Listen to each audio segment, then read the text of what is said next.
All right, ladies and gentlemen, let us begin. We are going to work on today the Chapter 9 vocabulary terms, American World War I.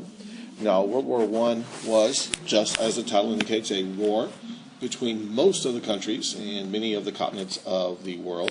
The war started in 1914 and ended in 1918. Now, the United States did not join the war. The United States, did not join the war until 1917, April of 1917. And we'll talk about some of these events and which led us into the war, because again, that is our primary focus, which is what led us into the war. So let's begin. This chapter has only about 29 vocabulary terms, and so I'm going to break this into two different short little videos. And we're going to start the first one right now, the first video.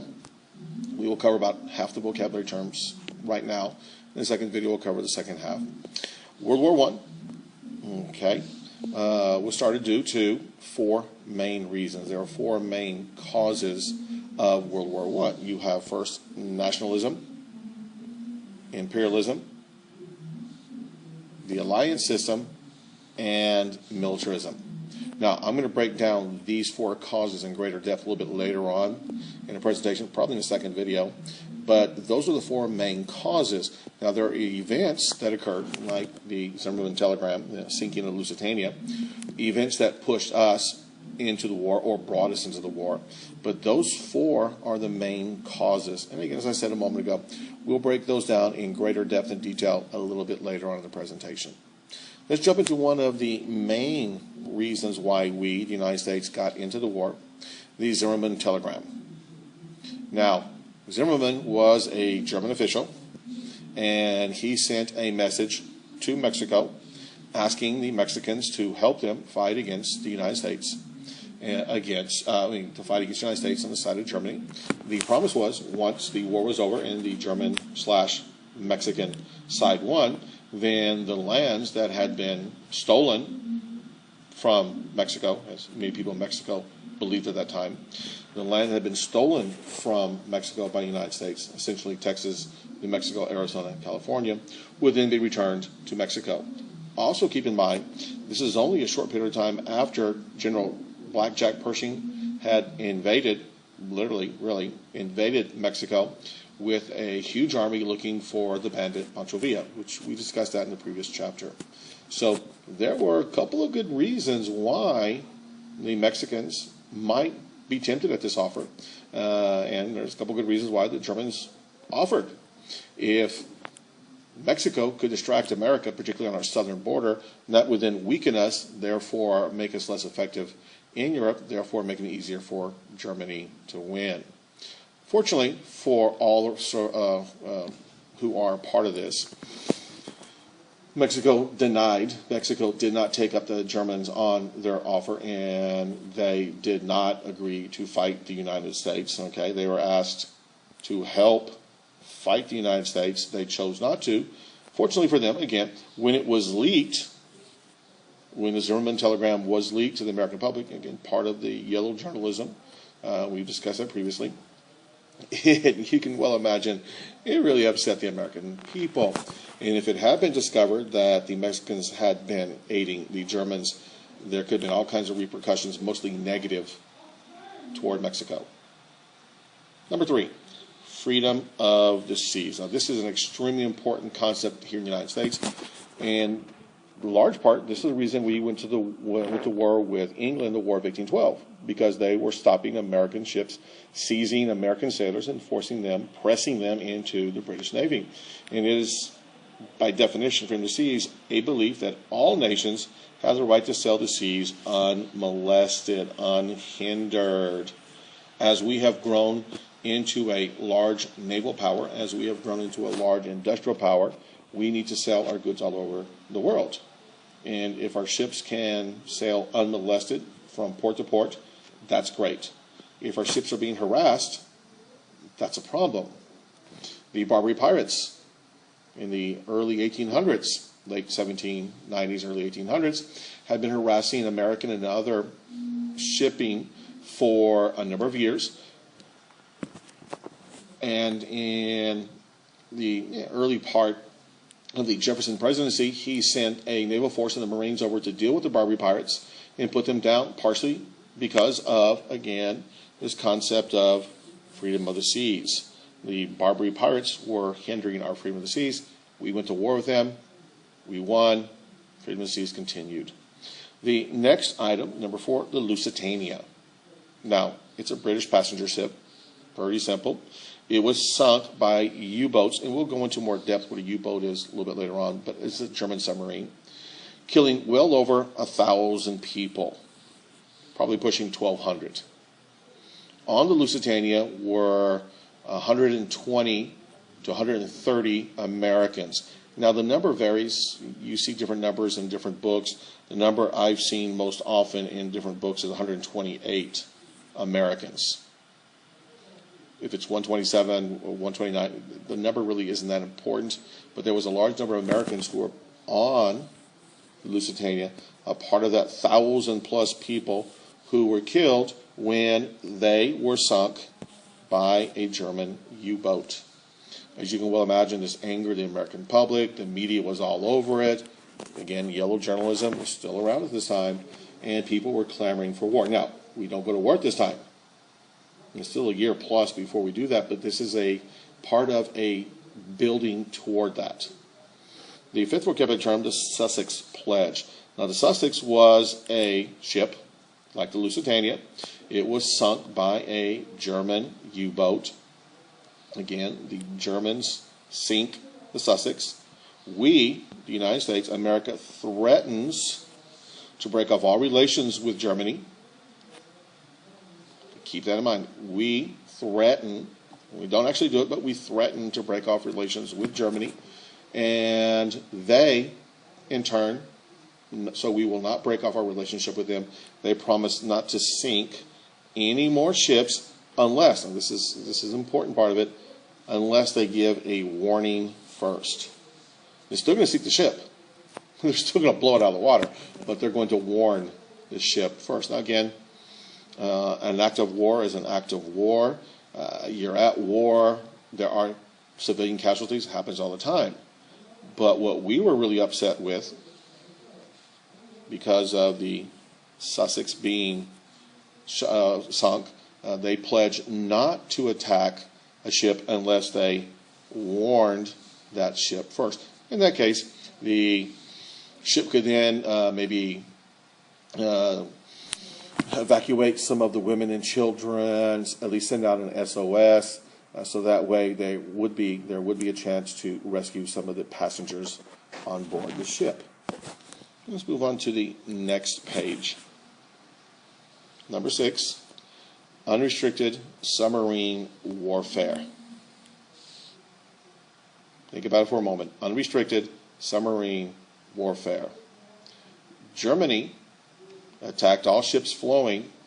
Germany attacked all ships flowing to and from its enemies. Any ships going to or from its enemies, primarily England, France as well, but again, primarily England.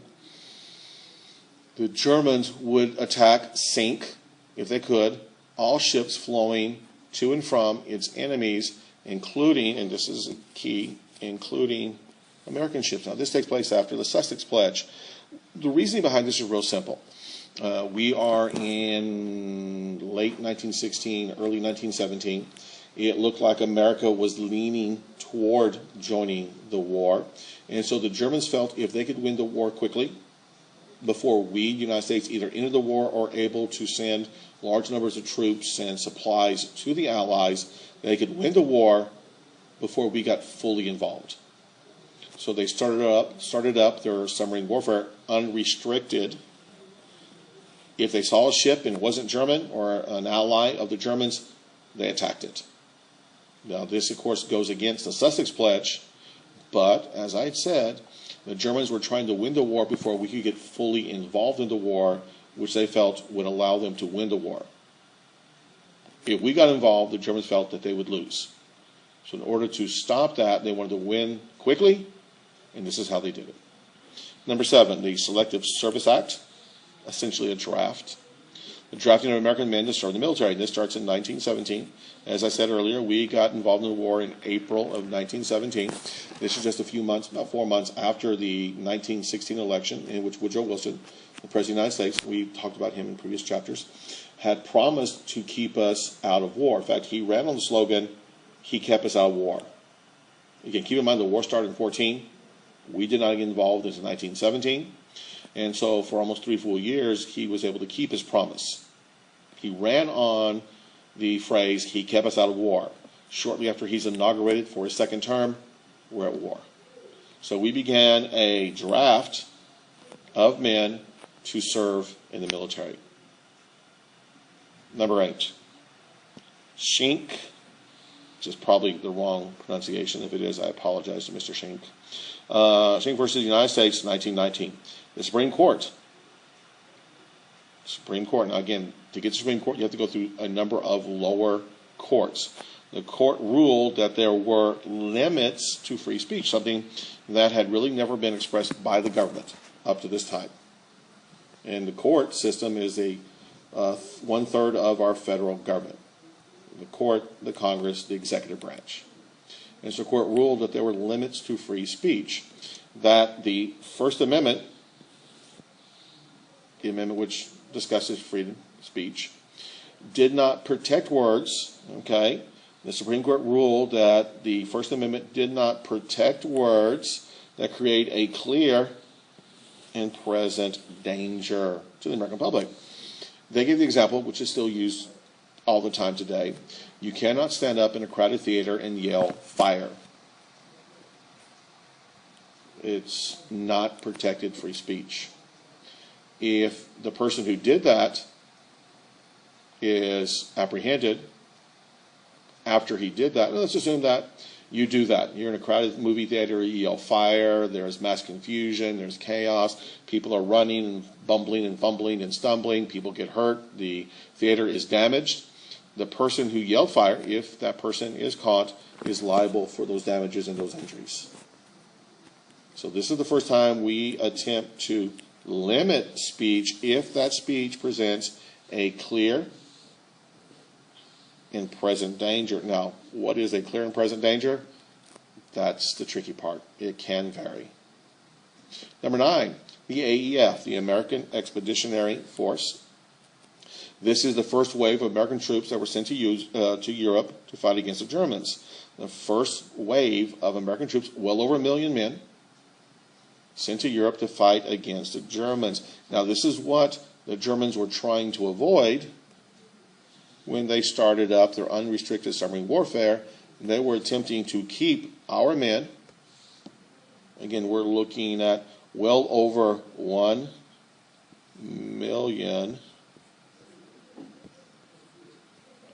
men, and I think the book gives the exact number. Over 1 million men, probably closer to 2.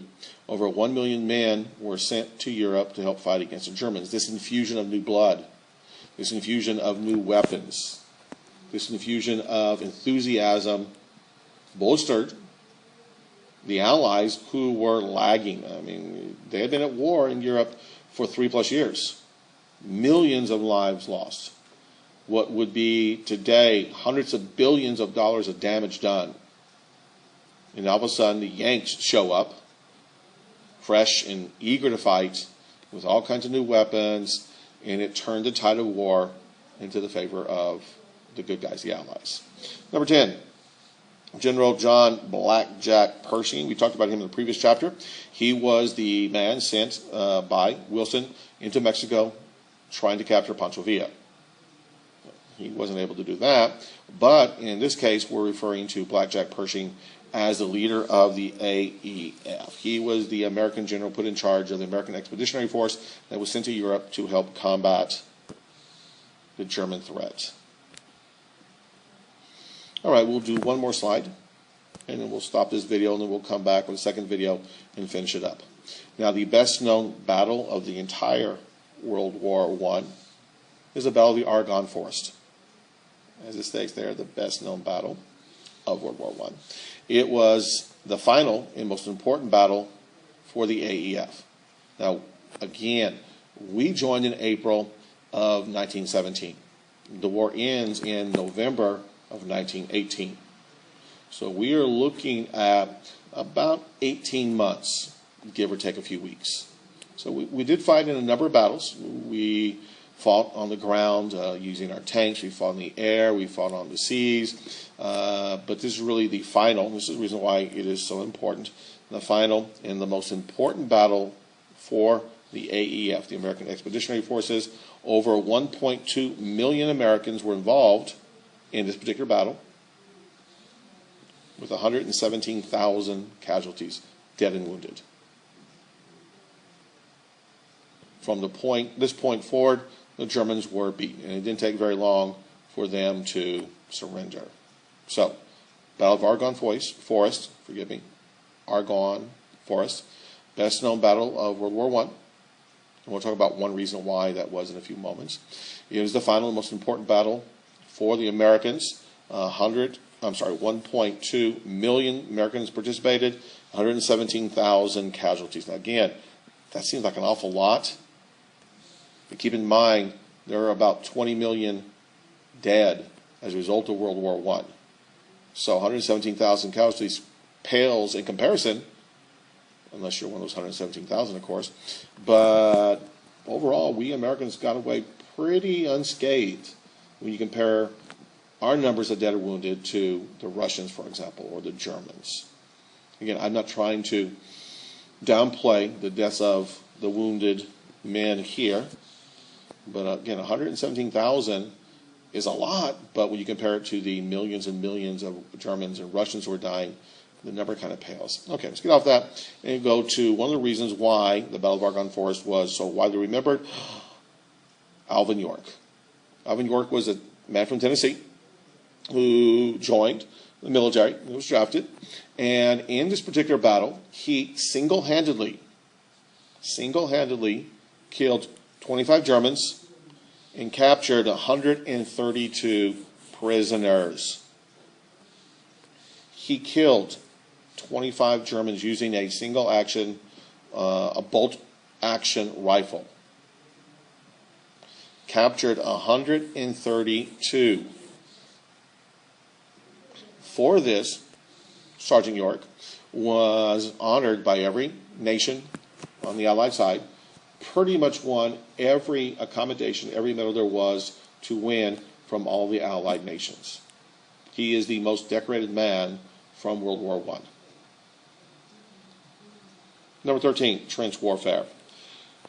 We will be seeing some videos. We will be looking at some pictures and some other things to explain this. But trench warfare, pretty simple. We had miles of trenches, miles, hundreds, thousands of miles of trenches dug by both sides. Men lived and died. Men lived and fought and died in these trenches. Now, you may be in the same trench for weeks at a time.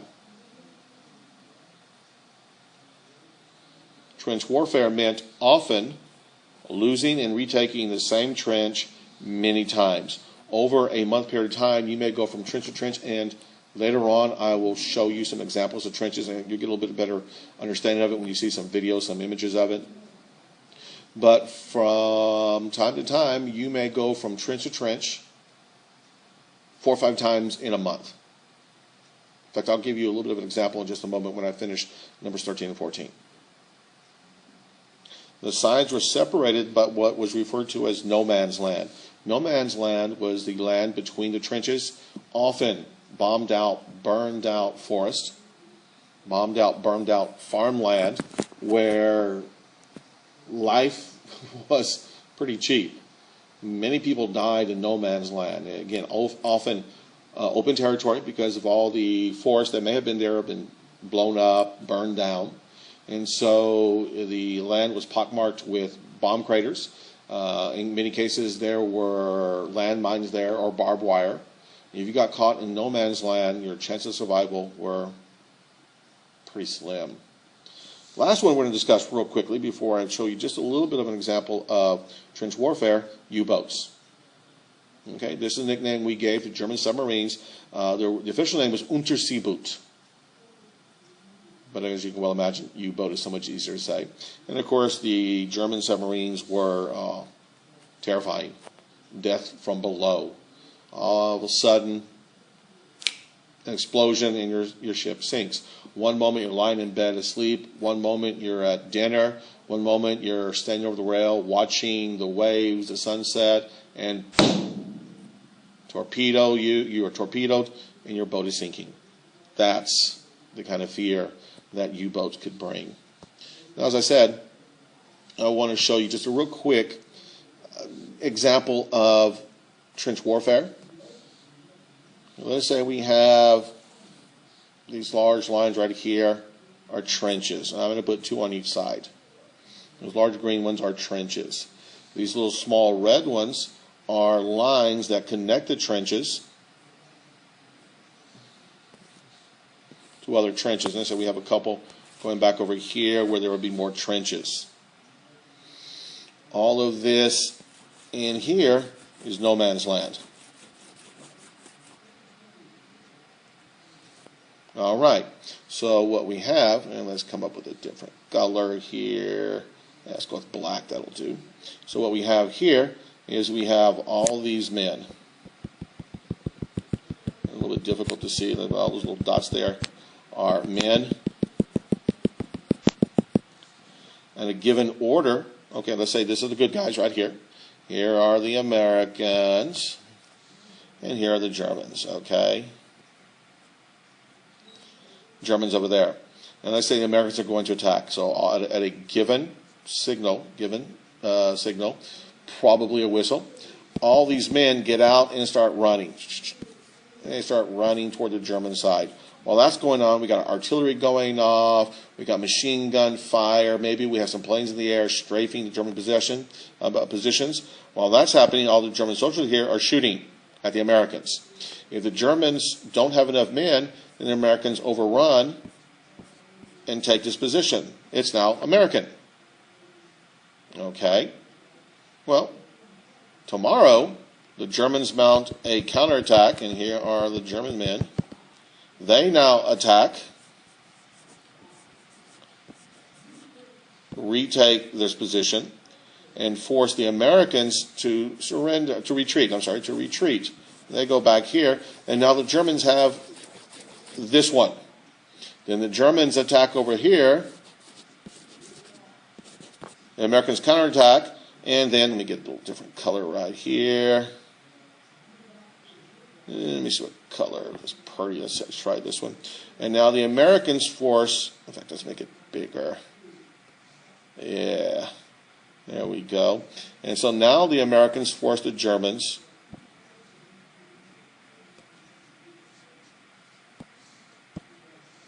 over here. We force them back to this one. So it is a constant give and take, back and forth. Let's say again, this is our original trench. There we are, the original trench. Here are the Germans. We could go back and forth again and again and again over the same territory as it states right here. Months at a time. The sides were separated by no man's land, but for months at a time, you could take and retake, win and lose the same trench. All right, we're going to stop at this time. We will finish the vocabulary terms in the next video. Bye.